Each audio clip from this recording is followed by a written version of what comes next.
Lu dipaksa ikut lomba short film sama sekolah, mau menang lomba short film FLS 2N dan ajang lomba manapun. Welcome!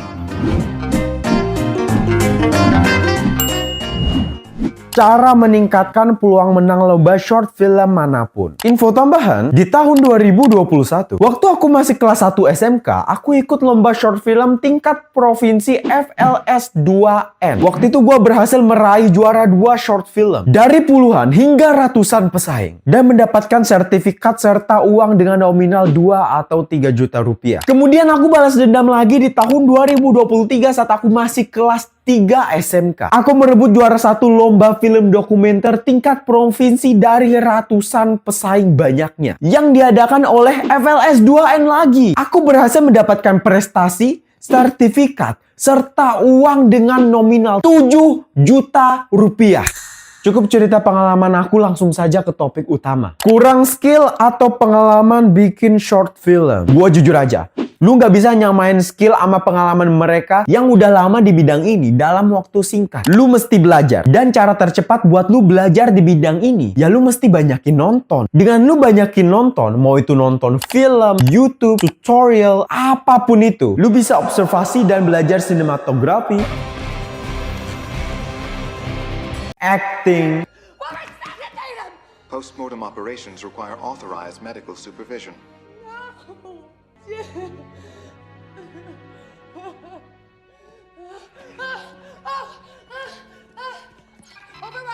Override on my authority. ID 17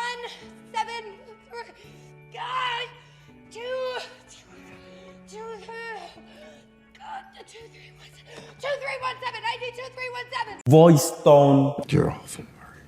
Me? I'm awful? Oh yeah, how am I awful? Playing my video. Inviting me on the show. You just wanted to make fun of me.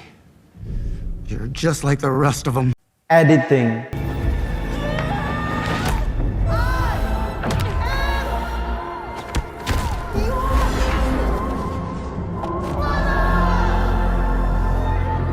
Dari hasil observasi dan belajar itu, lu bisa ngurangin kekurangan skill dan kekurangan pengalaman lu. Seperti Agung Hapsah. Rahasia Agung Hapsah yang bikin dia seperti sekarang ini karena dia banyak nonton film dan YouTube. Budidayakan membaca lebih teliti. Alasan kenapa peluang menang lu itu gak bakal naik-naik, karena lu malas baca. Please, jangan malas baca. Gua jujur aja banyak banget pesaing gua yang punya kemampuan bagus banget, cuman mereka gak teliti baca informasi lomba hingga mereka meninggalkan poin-poin terpenting yang harus mengakibatkan mereka harus tersingkirkan. Aku kalau perlu, gak peduli mau sepanjang apapun informasi yang dikasih sama panitianya, gua akan baca berulang-ulang kali biar gua gak ketinggalan poin-poin terpentingnya. Kenapa? Karena aku pernah melakukan kesalahan yang sama di tahun 2022.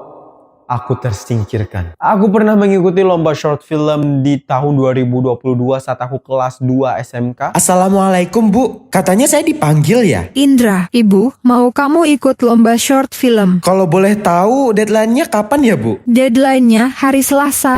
Itu kan 4 hari lagi Bu. Dan di saat itu setelah aku dikasih tahu informasi lomba tersebut, aku cuman punya dapat beberapa hari sebelum deadline. Dimana waktu itu gak cukup. Gua jadinya mesti cepat-cepat. Karena gua buru-buru, gue nggak baca informasi penting sama aturan lombanya yang ngakibatin gue itu kalah. Gue nggak teliti baca larangan sama poin-poin penting yang bakal dinilai sama panitianya. Dan karena gue bikinnya terburu-buru, gue nggak sempat memperhatikan story dalam film gue yang ngakibatin film gue jadi cringe. Dan itu salah satu penyesalan film yang gue buat hingga sekarang ini. Gak perlu pro editing, yang penting penyampaiannya. Lu gak perlu jadi orang pro editing atau jadi orang yang hebat dalam editing untuk membuat film pendek. Yang terpenting itu gimana caranya lu bisa menyampaikan pesan, makna, cerita, dan pembelajaran lewat film lu kesampaikan pada penonton lewat film lu. Asal lu tahu aja ya, di tahun 2021 dan di 2023 itu banyak banget saingan gua yang kualitas videonya itu bagus banget, jauh bagus dibandingkan gua. Ada yang nge-shoot pakai drone di atas pegunungan. Ada videonya yang penuh dengan editan efek-efek keren yang dibikin lewat After Effects. Ada yang nge-shoot di bawah air. Ada yang pakai B-roll keren, super badass dengan gimbal juta-jutaan harganya. Mereka semua di sono. Mereka punya kru banyaknya bukan main untuk bikin film short. Sementara gua cuman satu orang. Mereka punya device editing yang sangat kuat. Laptop gaming gitu. PC gaming. Gua laptop kentang. Ada yang bahkan membayar koreografi untuk membantu mereka membuatkan short film. Pokoknya saingan gua di sana itu profesional banget. Tapi apa yang buat juri-jurinya pikir video gua itu lebih berharga dari video orang lain sehingga dapat bersaing oleh mereka? Karena dari awal film itu ada untuk menyampaikan pesan ke penonton. Dan jujur lagi, gua bikin video gua itu kurang lebih cuman potong-potong klip disambungin sama klip yang lainnya. Gua kasih sound effect dan background musik yang pas dengan suasananya pada saat itu, and it's done. That's it. Gua kagak bikin shoot drone, gua kagak nyelam ke bawah air, gua kagak bikin efek B-roll super badass, gua kagak ada bikin efek-efek keren yang di After Effects yang laptop gua kagak bisa pakai. Gua kagak ada pakai efek-efek tiap 8 detik di video gua kayak Mr. Beast. Lu nggak butuh jago editing untuk bikin video yang berkualitas. Lu butuh pesan dan cerita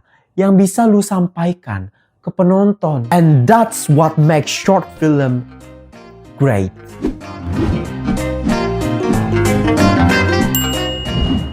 Sebenarnya masih banyak poin-poin yang mesti lu perhatikan. Cuman asal lu tahu 3 hal ini, peluang lu untuk menang akan semakin meningkat. Terima kasih sudah menonton. Aku harap informasi yang aku berikan kepada kalian itu berguna. And see you next time.